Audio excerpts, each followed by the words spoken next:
Il y a des batailles qui finissent dans l'oubli. Des batailles qui changent un territoire, un nom sur la carte, ou même une couronne. Et puis, il y a celles qui changent tout le reste, celles dont les échos se propagent bien au-delà du champ de guerre. Des batailles où une poignée d'hommes, perdus dans le tumulte du monde, décident sans le savoir du destin de tout un continent. En l'an 732, une armée venant du sud avançait vers la terre des Francs. Elle avait déjà franchi mer, montagnes et royaumes. Partout où elle passait, les cités tombaient, les fronts à une vitesse vertigineuse. À l'est, le califat omeyyade, s'étend comme une mareyère, disparaissait. Mais cette fois, au nord de la Garonne, une force inattendue se dressa devant elle.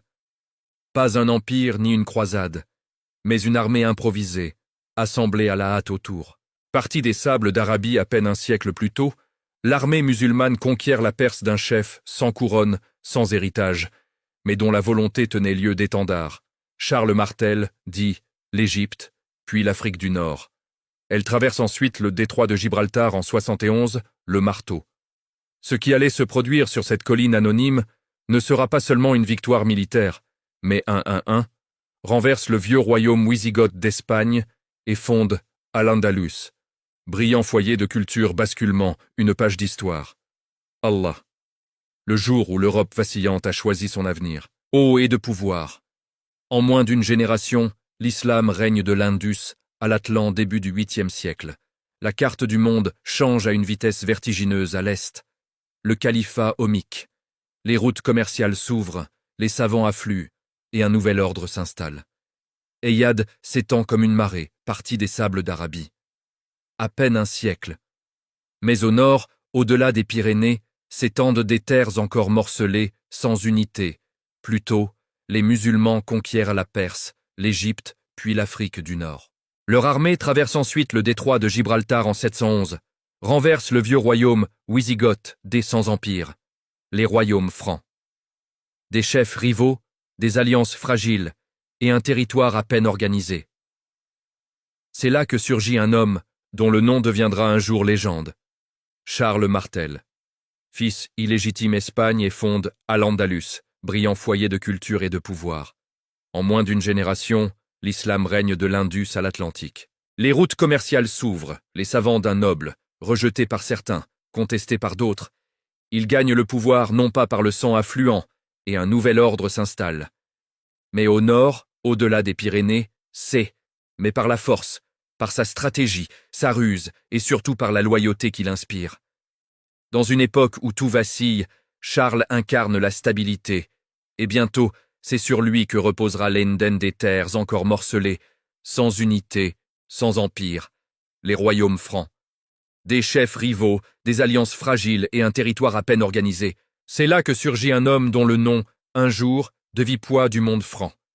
En 732, Abd al-Rahman al-Ghafiqi, gouverneur rendra légende, Charles Martel. Fils illégitime d'un noble, rejeté par certains, contesté par d'autres d'Al-Andalus, décide de pousser plus loin. Son armée franchit les Pyrénées et déferle sur l'Aquitaine. Les chroniques de l'époque parlent de dizaines de milliers d'hommes. Ils gagnent le pouvoir non pas par le sang, mais par la force, par sa stratégie, sa ruse, et surtout Parme, cavaliers, archers, vétérans de campagnes victorieuses. Bordeaux tombe, Poitiers tremble, et les campagnes la loyauté qu'il inspire. Dans une époque où tout vacille, Charles incarne la stabilité, et bientôt se vident les unes après les autres. Les monastères brûlent, les seigneurs locaux sont balayés, c'est sur lui que reposera le poids du monde franc. En 732, Abd al-Es, une rumeur parcourt les villages, une tempête s'abat sur le royaume. Certains pensent Rahman al-Ghafiqi, gouverneur d'Al-Andalus, décide de pousser plus loin. Son armée qu'il s'agit d'un simple raid, d'autres redoutent une conquête durable, que franchit les Pyrénées et déferle sur l'Aquitaine. Les chroniques de l'époque parlent importe la vérité, dans l'esprit des Francs, une seule certitude domine. Si personne ne les arrête maintenant, rien de dizaines de milliers d'hommes, cavaliers, archers, vétérans de campagnes victorieuses, ne les arrêtera plus jamais. Charles Martel comprend le danger. Il rassemble tout ce qu'il peut, Bordeaux tombe, Poitiers tremble, et les campagnes se vident les unes après les autres. Les monastères brûlent, ses vétérans, les levées des nobles, les paysans capables de porter un bouclier. Sewen, les seigneurs locaux sont balayés. Une rumeur parcourt les villages. Une tempête, c'est pas une armée professionnelle, mais une armée de nécessité. Il sait qu'il ne pourra pas les vanabas sur le royaume. Certains pensent qu'il s'agit d'un simple raid, d'autres redoutent une conquête durable. Qu'importe la vérité, dans l'esprit des Francs, une seule certitude creux en terrain découvert. Il devra choisir le lieu, canaliser la peur et frapper au moment juste, tel un marteau sur l'enclume. Charles avance vers le nord de Poitiers, et S arrête près de Domine. Si personne ne les arrête maintenant, rien ne les arrêtera plus jamais.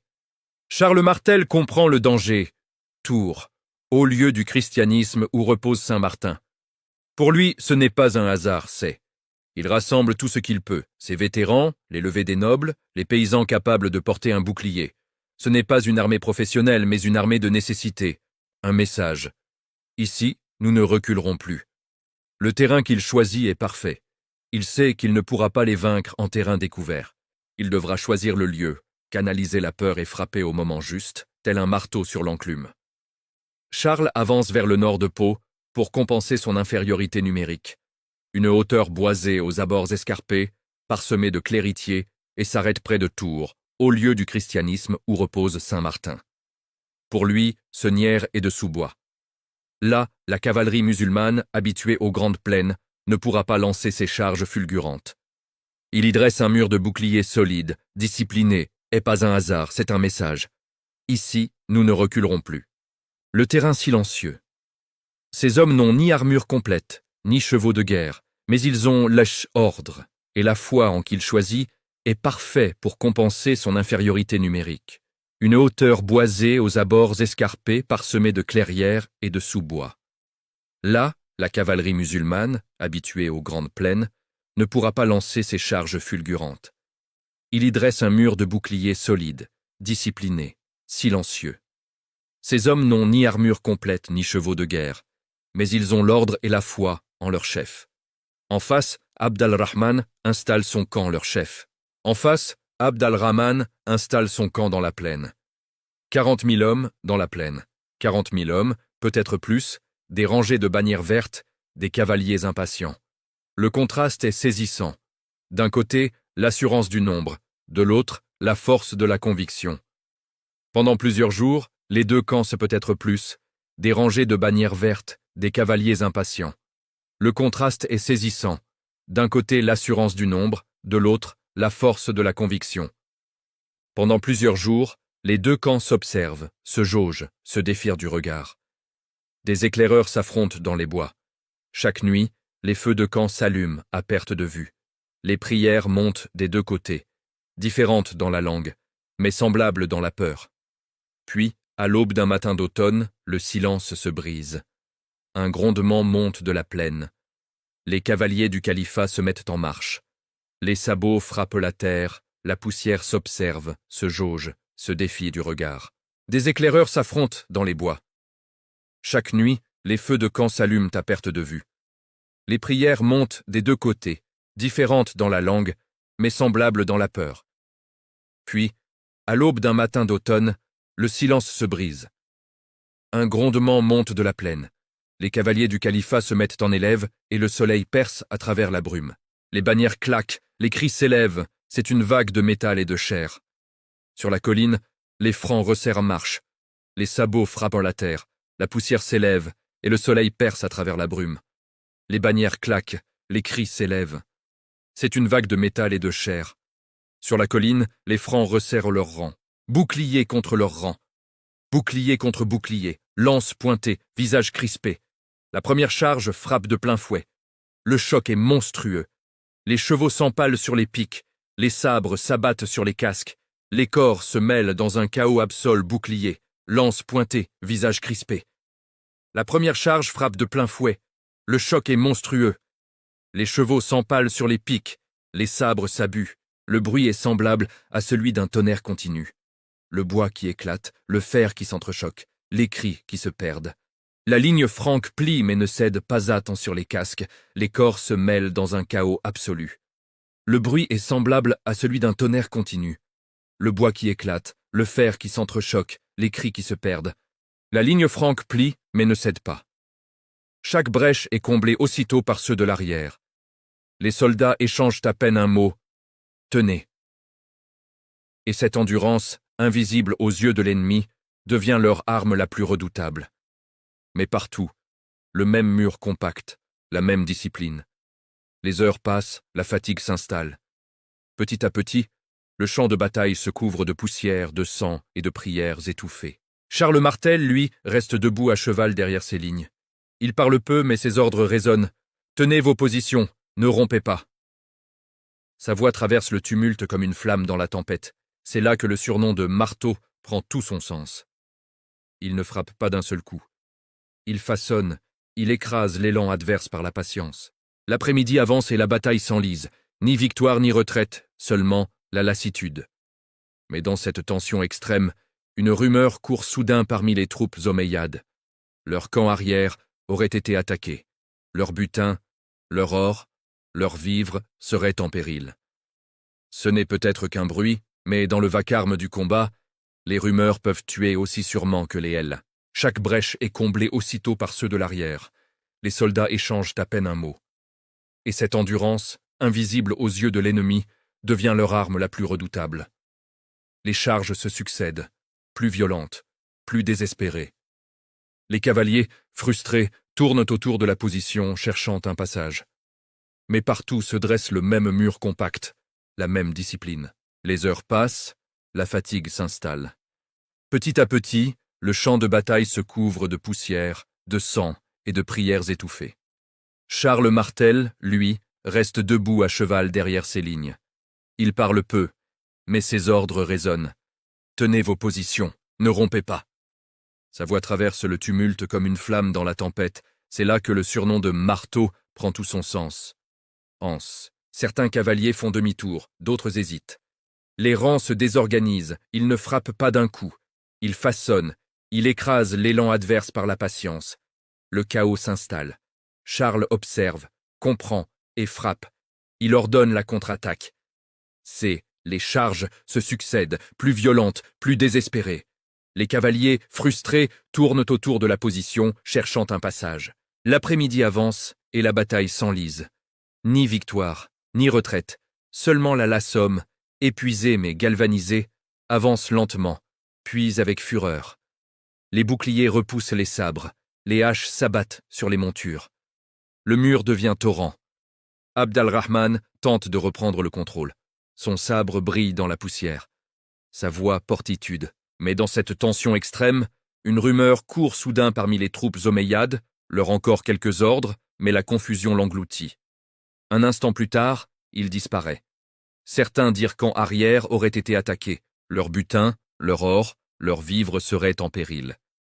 Ce n'est peut-on qu'il fut transpercé d'une lance, d'autres qu'il tomba au cœur de la mêlée. Sa mort, quelle qu'en soit la cause, suffit à briser ce qui restait de être qu'un bruit. Mais dans le vacarme du combat, les rumeurs peuvent tuer aussi sûrement que les lances. Certains cavaliers font demi-tour, d'autres hésitent. Les rangs se désorganisent, le chaos s'installe. Charles observe, comprend et frappe. Il ordonne la contre-attaque. Ses hommes, épuisés mais galvanisés, avancent lentement, puis avec fureur. Les boucliers repoussent les sabres, les haches s'abattent sur les montures. Le mur devient torrent.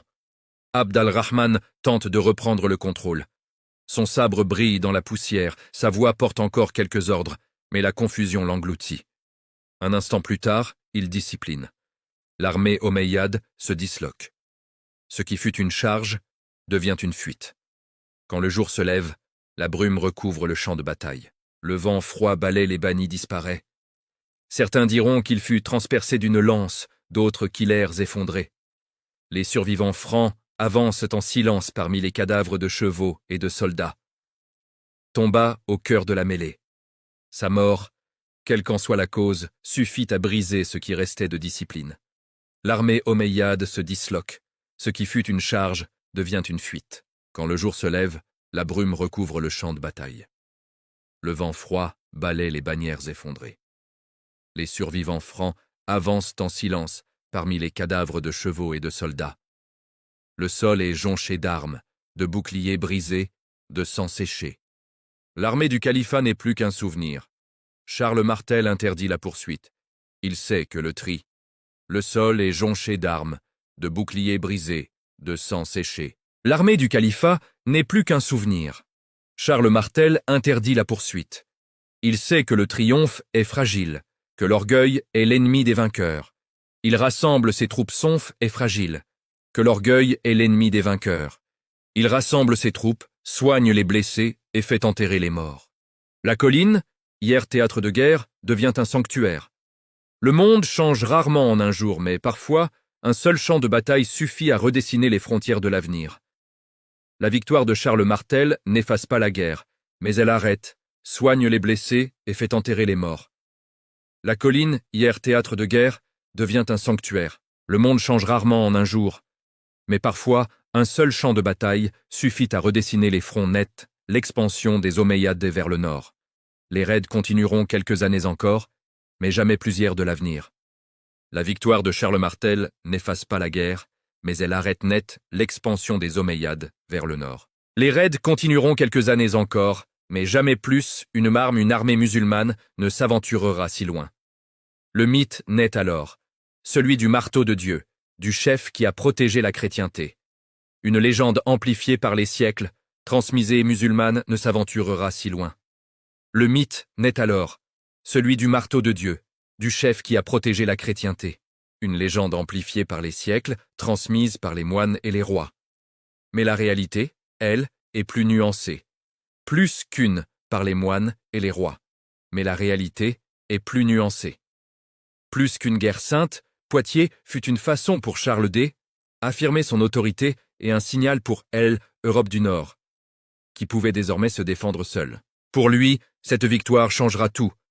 Elle assoit désormais sa légitimité, unifie les Francs et prépare l'avènement d'une nouvelle dynastie, celle des Carolingiens. De sa ligne guerre sainte, Poitiers fut une façon pour Charles d'affirmer son autorité et un signal pour les naîtra. Charlemagne, et, à travers lui, l'idée d'une Europe centrale organisée, durable, capable de s'imposer parmi les puissances du monde. Lorsque le calme revint sur les collines de Touraine, il n'y eut ni clameur, ni célébration. Seulement le silence, la boue et ce froid automnal. Mais sous cette apparente immobilité, quelque chose avait changé. Une page de l'histoire venait de se tourner. Poitiers, 732. Une bataille brève, confuse, mais décisive. Ce n'était pas une victoire symbolique, mais une leçon de stratégie, de patience et d'intelligence Europe du Nord, qui pouvait désormais se défendre seule. Pour lui, cette victoire changera tout. Elle assoit désormais ça du terrain, une démonstration de ce que peut accomplir une armée disciplinée menée par un homme décidé à ne pas céder face à la fatalité. Et quand la poussière retomba, le marteau n'avait pas seulement frappé l'ennemi, il avait forgé une Europe. Légitimité, unifie les Francs et prépare l'avènement d'une nouvelle dynastie, celle des Carolingiens. De sa lignée naîtra Charlemagne, et, à travers lui, l'idée d'une Europe centrale organisée, durable, capable de s'imposer parmi les puissances du monde. Lorsque le calme revint sur les collines de Touraine, il n'y eut ni clameur, ni célébration, seulement le silence, la boue et ce froid automnal. Mais sous cette apparente immobilité, quelque chose avait changé. Une page de l'histoire venait de se tourner. Poitiers 732, une bataille brève, confuse mais décisive. Ce n'était pas une victoire symbolique, mais une leçon de stratégie, de patience et d'intelligence du terrain. Une démonstration de ce que peut accomplir une armée disciplinée menée par un homme décidé à ne pas céder face à la fatalité. Et quand la poussière retomba, le marteau n'avait pas seulement frappé l'ennemi, il avait forgé une Europe.